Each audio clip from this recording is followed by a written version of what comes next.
Hello everyone, welcome back to our channel. NEET UG results controversy మీద PIB ministry of ఎడ్యుకేషన్తో and NTA డైరెక్టర్తో ఒక press కాన్ఫరెన్స్ని conduct చేయబోతున్నారు అంటే దేశం మొత్తం వెయిట్ చేసింది. దేశంలో ఉన్న NEET UG aspirants, parents, influencers and national issue అయింది కాబట్టి ప్రతి ఒక్కరు వెయిట్ చేశారు. ఏదో న్యాయం జరుగుతుంది స్టూడెంట్స్కి, సో ఏదో మంచి సబ్జెక్ట్ని ఈ ప్రెస్ కాన్ఫరెన్స్లో మాట్లాడతారు అని. నాకు తెలిసి వాళ్ళు ఏం మాట్లాడలేదు. ఆ ప్రెస్ కాన్ఫరెన్స్ చూసి టైం వేస్ట్ తప్పించి దాంట్లో సబ్జెక్ట్ లేదు. జనరల్ గా మనం కొంతమందిని పొలిటీషియన్స్ లాంటి వాళ్ళని చూస్తాము సబ్జెక్ట్ లేకుండా మాట్లాడే వాళ్ళను. కానీ ఫర్ ద ఫస్ట్ టైం చదువుకొని ఒక ఉన్నత స్థాయిలో ఉండి, సో దేశంలో ఉన్న ఎగ్జిక్యూటివ్ బాడీలో ఉండి, సో విద్యార్థులకు న్యాయం చేయాల్సిన వాళ్ళు కూడా ఒక సబ్జెక్ట్ లేకుండా ప్రెస్ కాన్ఫరెన్స్కి వచ్చి మాట్లాడడం ఏంటో నాకు అర్థం కాలేదు. మినిమం బేసిక్ నాలెడ్జ్ ఉండాలి కదా. సో ప్రెస్ కాన్ఫరెన్స్ కి మనం వస్తున్నాం అంటే యావత్ భారతదేశం మనల్ని చూస్తుంది. సో ప్రెస్ లో కూర్చున్నప్పుడు ప్రెస్ వాళ్ళు అడుగుతారు క్వశ్చన్స్. ఆ క్వశ్చన్స్ కి మనం ఎలా సమాధానం ఇవ్వాలి, సో ఏమేమి క్వశ్చన్లు అడగొచ్చు, ఆ క్వశ్చన్లకి మన దగ్గర సమాధానం ఉండాలి కదా, మనం కరెక్ట్ గా చెప్పాలి కదా అని వాళ్ళ దగ్గర ఒక ఐడియా ఉండాలి. వితౌట్ సబ్జెక్ట్ నాలెడ్జ్ అసలు ఇండియాలో ఏం జరుగుతుంది, స్టూడెంట్లు ఏం కోరుకుంటున్నారు, అసలు మనం ఏం హెల్ప్ చేయాలనుకుంటున్నాం అనేది చెప్పకుండా ఏదో వచ్చి ఏదో చెప్పేసి మేము శుద్ధ పూసలో మేము ఏం తప్పు చేయలేదని చెప్పారు. సో ఓవరాల్ గా వాళ్ళు ప్రెస్ కాన్ఫరెన్స్ లో ఏం చెప్పారు అనేది మీకు చెప్తాను. నాకు తెలిసి అది యూజ్లెస్ అనమాట. వాళ్ళు చెప్పింది అసలు పనికిరాని ముచ్చట. అండ్ లాస్ట్ లో అసలు మనకి ఏం కావాలి, అసలు మనకి ఏం జరిగితే బెటర్ అనేది నేను ఈ వీడియోలో చెప్తాను. సో ఏదైనా మన నుంచి చేయాలనుకుంటే ఇంతకు మించి మనం ఏం చేయలేము. అండ్ నేను లైవ్ లో చెప్పాను చాలా క్లియర్ గా. సో లైవ్ అనేది చాలా పెద్దగా ఉంటుంది కాబట్టి చాలా మంది స్టూడెంట్స్ చూడలేకపోయారు. అందుకోసం దీంట్లో లాస్ట్ ఒక 3 to 4 minutes అసలు మనం ఏం ఎక్స్పెక్ట్ చేస్తున్నాం, మనకు న్యాయం జరగాలంటే ఏమేం పాయింట్స్ ఉండాలి, సో ఎన్టీఏ లాంటి సంస్థ కానీ లేకపోతే దేశంలో ఉన్న వాళ్ళు కానీ సో మనకి ఏ విధంగా హెల్ప్ చేస్తే బెటర్ అనేది నేను కొన్ని పాయింట్స్ చెప్తాను. ఎందుకంటే ఇప్పుడు మనం ఫైట్ చేస్తున్నాం కాబట్టి ఇప్పుడు ఒకవేళ మనకు న్యాయం జరిగితే నెక్స్ట్ వచ్చే స్టూడెంట్స్ కూడా నమ్మగలుగుతారు. అంటే మన దేశంలో కరెక్ట్ గానే ఉంది ఎడ్యుకేషన్ సిస్టమ్ నమ్ముతారు. ఇప్పుడే న్యాయం జరగకపోతే ఖచ్చితంగా నమ్మకం పోతుంది. వీడియో చూసే ప్రతి ఒక్కరు కూడా ఖచ్చితంగా లైక్ చేయండి, మీ ఫ్రెండ్స్ కి షేర్ చేయండి. ఎందుకంటే మీరు లైక్ చేస్తేనే వీడియోలో మ్యాటర్ ఉందని చాలా మంది తెలుస్తుంది. అండ్ మీ ఒపీనియన్ ఏంటనేది కింద కామెంట్ సెక్షన్ లో కామెంట్ చేయండి. లాస్ట్ లో మీకు ఒక పాయింట్ చెప్తాను, ఆ పాయింట్ కి మీరు యాక్సెప్టెడా కాదా కామెంట్ చేయండి. సో ఫస్ట్ మనకు ప్రెస్ కాన్ఫరెన్స్ వచ్చిన తర్వాత వాళ్ళు చెప్పిన ఫస్ట్ పాయింట్ ఏంటంటే national testing agency transparent manner లో ఎగ్జామినేషన్ కండక్ట్ చేశారు అండ్ ట్రాన్స్పరెంట్ మేనర్ లో రిజల్ట్ అని ఇచ్చారు. మీరు చాలా ట్రాన్స్పరెంట్ గా ఎగ్జామినేషన్ కండక్ట్ చేస్తే మాకు ఇవన్నీ బాధలు ఎందుకు? రిజల్ట్స్ వచ్చిన దగ్గర నుంచి రిజల్ట్స్ వచ్చిన సంతోషం లేకుండా సో సోషల్ మీడియా చూసుకుంటూ న్యూస్ ఛానల్ చూసుకుంటూ ఇంత ఇబ్బంది పడాల్సిన అవసరం ఏంటి? So national testing agency transparent గా కండక్ట్ చేసిందట. సో దానికి మనమే తప్పు చేశాము. సో కాల్డ్ ఇవన్నీ సోషల్ మీడియా ప్లాట్ఫామ్ తప్పు చేసే అన్నట్టు మాట్లాడారు. ఇది ఖచ్చితంగా తప్పు. ఎందుకంటే ఎన్టీఏ అనే సంస్థ ఒక నీటే కాదు, చాలా రకాల ఎగ్జామినేషన్ కండక్ట్ చేస్తుంది. హండ్రెడ్స్ ఆఫ్ ఎగ్జామినేషన్ లో పేపర్ లీక్లు ఉంటాయి, ఇవే స్కామ్లు ఉంటాయి, ఇవే కథ ఉంటుంది. ప్రతి ఒక్కరిని ఎన్టీఏ నుంచి ఇబ్బంది పడుతూనే ఉంటారు. ఫస్ట్ ఆఫ్ ఆల్ ఈ ఎన్టీఏని నీట్ కండక్ట్ చేసే ఏజెన్సీ నుంచి తీసేయాలి. ఎన్టీఏని ఒక స్వతంత్ర బాడీకి ఇచ్చేయాలి. సో నీట్ ని ఒక స్వతంత్ర బాడీకి ఇచ్చేయాలి, ఒక సంస్థకి ఇచ్చేయాలి నీట్ ని కండక్ట్ చేయడానికి. సో ఇలాంటి సంస్థకి ఇచ్చినప్పుడే మనకు కరెక్ట్ గా రిజల్ట్స్ అనేవి వస్తుంది. సో నెక్స్ట్ పాయింట్ ఏంటంటే ముఖ్యంగా మనం రేజ్ చేసిన క్వశ్చన్ ఫస్ట్ నుంచి ఏదైతే గ్రేస్ మార్క్స్ ఉన్నాయో ఆ గ్రేస్ మార్క్స్ విషయంలో 1563 అని వాళ్ళు కరెక్ట్ పాయింట్ మెన్షన్ చేయాలి కదా, అట్లా కాదు 1600 అని మెన్షన్ చేశారు.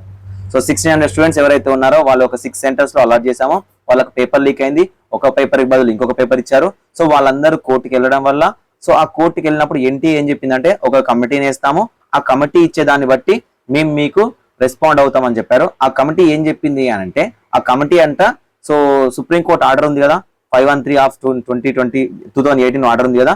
సో ఆ కోర్ట్ ఆర్డర్ ప్రకారం వాళ్ళకి గ్రేస్ మార్క్స్ అనేవి కలిపాము.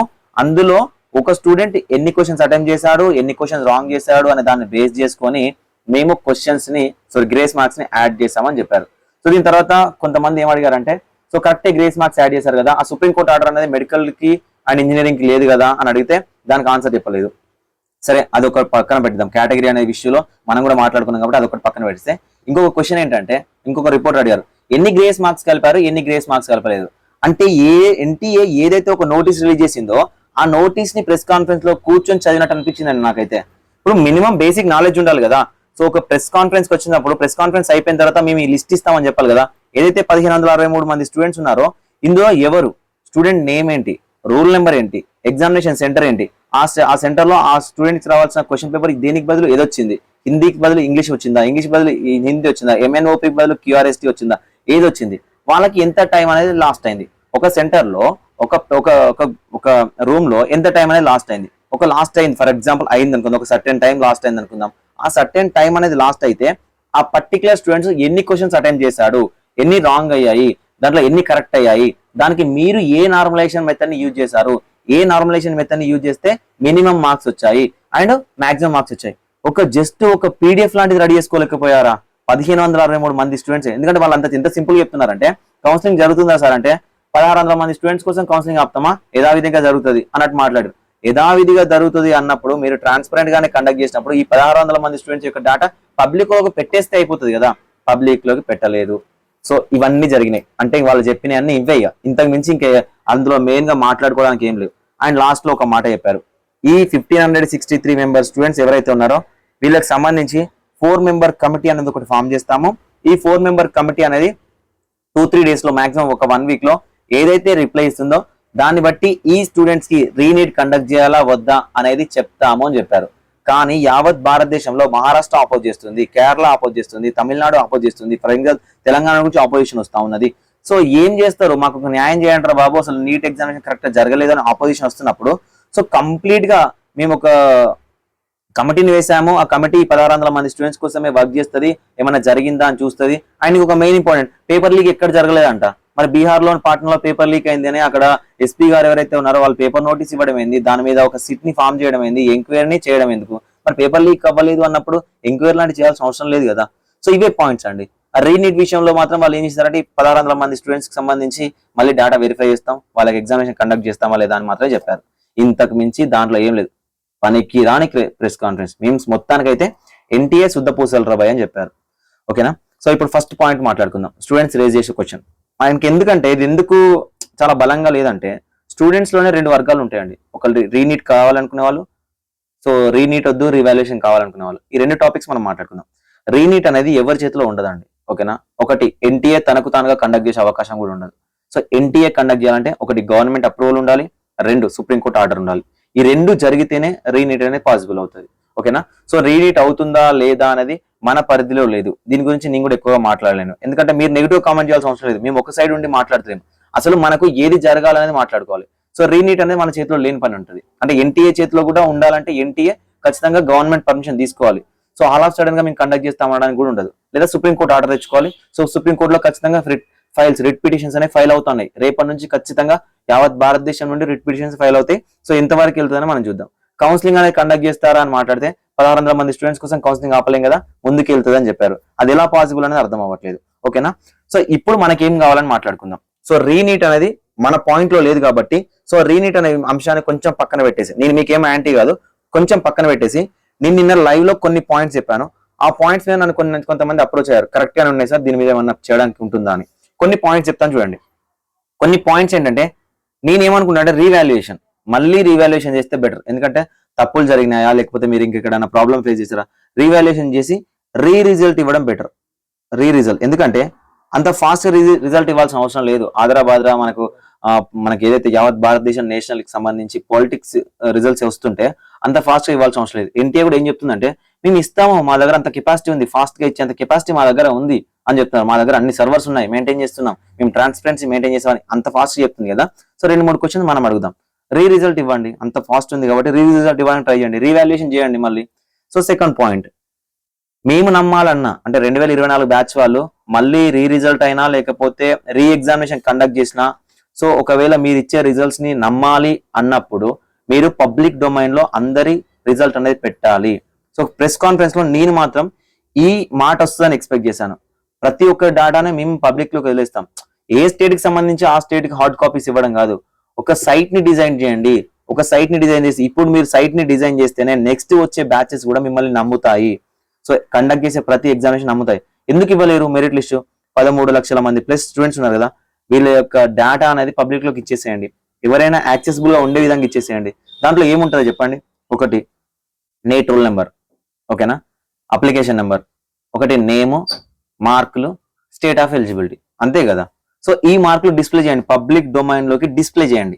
పబ్లిక్ డొమైన్ లోకి డిస్ప్లే చేస్తే ఏమవుతుంది, సో ప్రతి ఒక్కరికి నమ్మబుద్ధి అవుతుంది. అరే అందరి మార్క్స్ ఉన్నాయి కదా, మాకు అందరి మార్క్స్ కనిపిస్తున్నాయి కదా అని నమ్మడానికి ఛాన్స్ ఉంటుంది.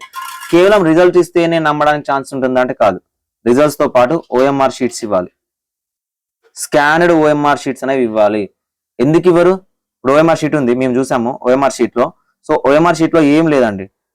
టాప్ లో రూల్ నెంబర్ ఉంది, ఇక్కడ బుక్లెట్ కోడ్ నెంబర్ ఉంది, ఇక్కడ మీరు బబుల్ చేసినవి ఉన్నాయి. సో ఇక్కడ డిస్క్రిప్షన్ లో సైన్స్ ఉన్నాయి, అంతే సైన్లు మాత్రమే ఉన్నాయి.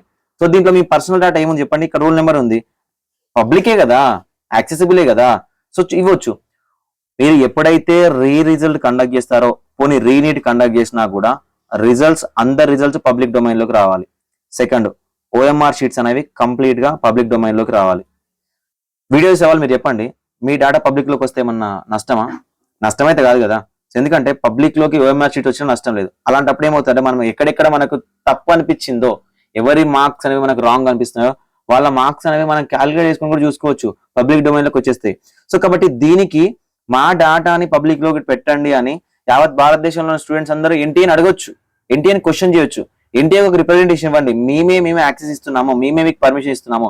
ఎందుకంటే ఎన్టీఏ ఏముంటదంటే ఇది ప్రైవేట్, దీన్ని ఇవ్వలేము, యాక్సెసిబుల్ గా ఇవ్వలేము అంటే ఇవ్వచ్చు. ఎందుకంటే స్టూడెంట్సే రిప్రజెంటేషన్ ఇవ్వాలి. సో స్టూడెంట్సే బయట మనకు సైన్ చేయండి, మేము సుప్రీంకోర్టులో ఫైల్ చేస్తాం, ఇలాంటివి కాదు. సో మీరందరూ ఒక బ్యాచ్ లాగా అవుతే మీరందరూ క్వశ్చన్ చేయాల్సింది ఏంటంటే మా డేటాని పబ్లిక్ లో పెట్టండి, మాతో ఎగ్జామ్ రాసి క్వాలిఫై అయిన వాళ్ళ డేటాని పబ్లిక్ లో పెట్టండి. దానికి మేమే పర్టికులర్ గా యాక్సెస్ ఇస్తున్నాం అనేది మీరు సైన్స్ చేస్తారా, ఒక గూగుల్ ఫామ్ ఫిల్ చేసుకుంటారా, సో ఏం చేస్తారో తెలీదు. ఇది అడగడానికి ట్రై చేయండి. అది రీనీట్ అయినా రీవాల్యుయేషన్ అయినా ఏమైనా ట్రాన్స్పరెన్సీ ఎగ్జామినేషన్ లో ఉండాలి అంటే ప్రతి ఒక్కరి మెరిట్ లిస్ట్ అనేది ఉండాలి. ఏందన్నా ఇది పబ్లిక్ లోకి రావడం అంత ఈజీ అంటే, ఫర్ ఎగ్జాంపుల్ కేఎన్ఆర్ హెచ్ఎస్ ఉంది, అదేవిధంగా వైఎస్ఆర్ హెచ్ఎస్ ఉంది. మనకు అలాట్మెంట్ చేసిన తర్వాత ఇస్తున్నారు కదా మన డేటా. ఇంకా అందులో క్యాస్ట్ ఏంటి, రూల్ నెంబర్ ఏంటి, పేరు ఏంటి, మార్కులు ఏంటి, స్పెషల్ కోడ్ ఇవన్నీ ఇస్తున్నారు కదా. అవి యాక్సెసిబుల్ అయినప్పుడు అండ్ దాంతోపాటు ఎంసీసీ కూడా ఇస్తుంది కదా, ప్రతి ఒక్క స్టూడెంట్ యొక్క డేటా అలాట్మెంట్ వచ్చిన తర్వాత ఇస్తున్నారు. ఇవన్నీ యాక్సెసిబుల్ అయినప్పుడు 13 లక్షల మందికి సంబంధించిన డేటా యాక్సెసిబుల్ ఎందుకు కాదు? సో వాళ్ళ యొక్క డేటా కూడా యాక్సెస్ చేయడానికి ఛాన్సెస్ అనేది ఇవ్వాలి. సో ఇలా ఇచ్చినప్పుడే ట్రాన్స్పరెంట్ ఉంటుంది. ఇది నా నుంచి, ఓకేనా, నా నుంచి మీకు ఇస్తున్న సజెషన్.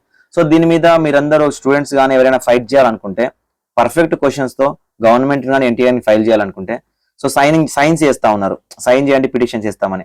సో సైన్ చేసే దాంట్లో కూడా డేటా కావాలి.